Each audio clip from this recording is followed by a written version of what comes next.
आजच डाउनलोड करा आणि तुमच्या आवडत्या मालिकांचा आनंद लुटा।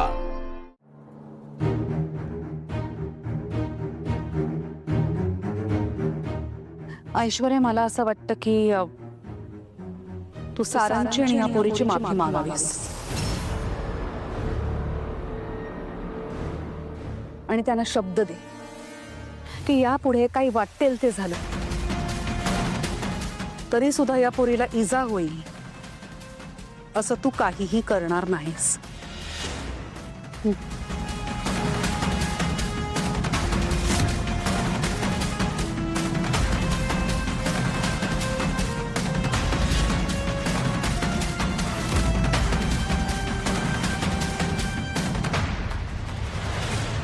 वहिनी हात हातात घेऊन नाही चालणार। सावलीला सॉरी म्हणावं लागेल तू।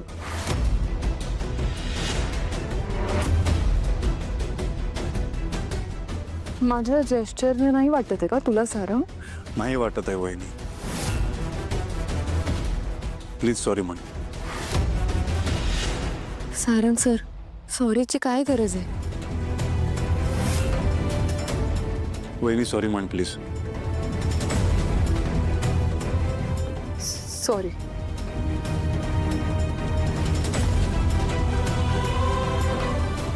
Good good, thank you.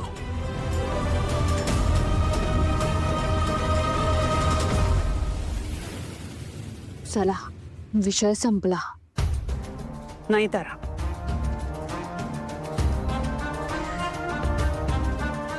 विषय अजूनही संपलेला नाही। हे सगळं खरंच जर का भैरवीमुळे घडलेलं असेल तर तिला जाऊन जाब विचारावाच लागेल।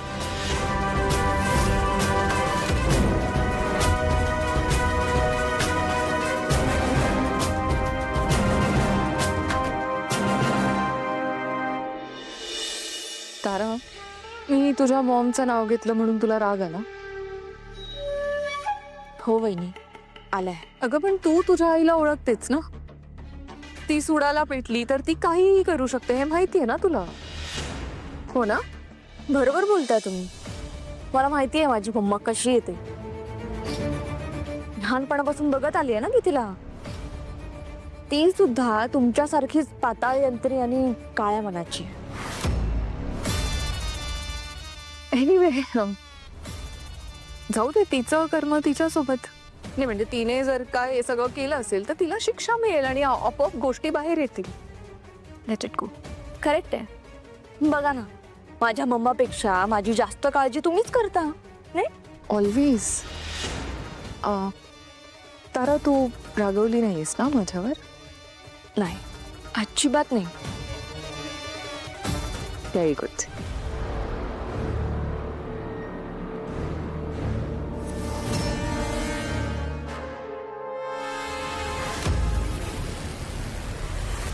आपलं शुभ नाव कळेल का? निर्मला देवी। निर्मला देवी।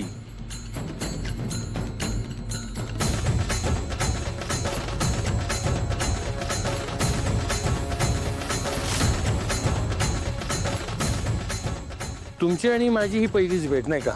हो त्यामुळे तुमच्याबद्दल मला काही माहीत असणं याची शक्यता शून्य, बरोबर? हो। बालपण खडतर, जे वयाच्या 10व्या वर्षी आई वडिलांपासून ताटातूड झाले, बरोबर का? बालपणी शनीची महादशा, त्यामुळे गरिबी, खाण्याची भ्रांत। हा पण जाताना शनी भरपूर देऊन गेला, पैसा अडका, म्हणजे भरपूर काय हो, गवाडच देऊन गेला। पण पैशाचाही काही फार उपयोग झाला नाही। नंतर एकट्या पडलात, बरोबर? चंद्रापासून दुसरं घर रिकामं म्हणजे कमेंद्रोम ग्रह योग। नवरा सोडून गेला, संतती सुखही फार विशेष नाही।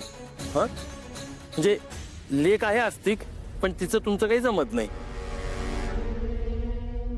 आणि अजून सांगायचं झालं तर कम्युनिकेशन एकदम जोरदार, म्हणजे तुमच्या वाणीच्या बळावर तुम्ही आजपर्यंत तुमच्या करिअरची उंची गाठली, म्हणजे ते दिसतच आहे।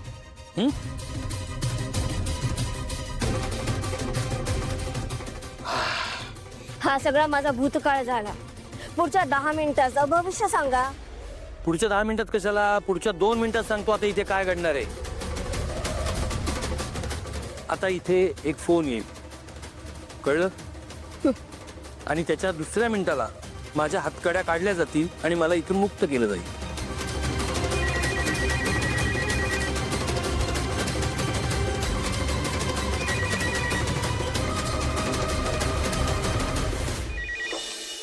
हॅलो. Yes sir.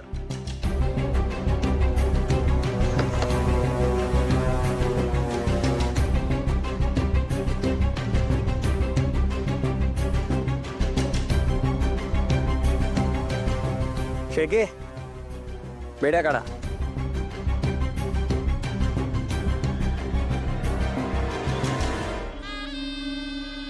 थँक्यू देवा, थँक्यू. खरं सांगू का, हा काही माझ्या विद्येचा प्रताप नाही. मी एखाद्या बोलक्या पोपट्यासारखं आत्ता हे घडेल मग ते घडेल असं सांगून लोकांच्या मनामध्ये भीती निर्माण करत नाही आणि त्यातून त्यांचा गैरफायदा घेत नाही.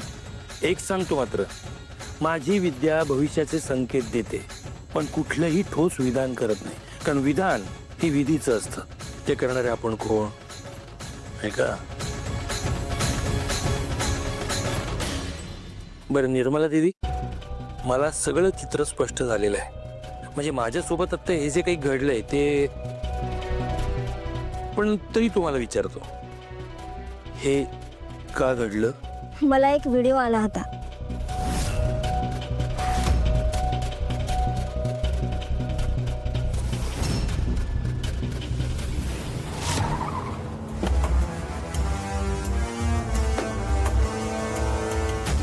भैरवी, भैरवी बाहेर ये. भैरवी.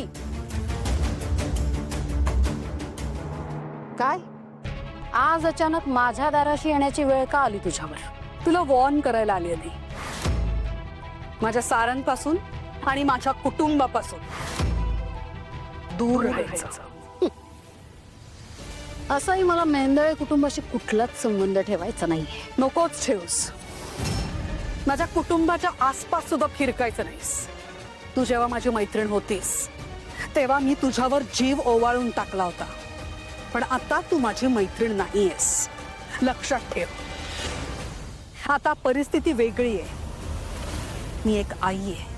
मी जशी सरस्वती बनून माझ्या मुलांवर संस्कार घडवू शकते, जशी अन्नपूर्णा बनून त्यांना घास खाऊ घालू शकते, कालिका बनून तुझ्यासारख्या राक्षसी प्रवृत्तीच्या लोकांपासून त्यांना वाचवू शकते, त्यांचं रक्षण सुद्धा करू शकते. तेव्हा माझ्या सारंगच्या किंवा माझ्या कुटुंबातल्या कुणाच्याही अंगावरती एक जरी ओरखडा आला ना तर तुला पश्चाताप होईल.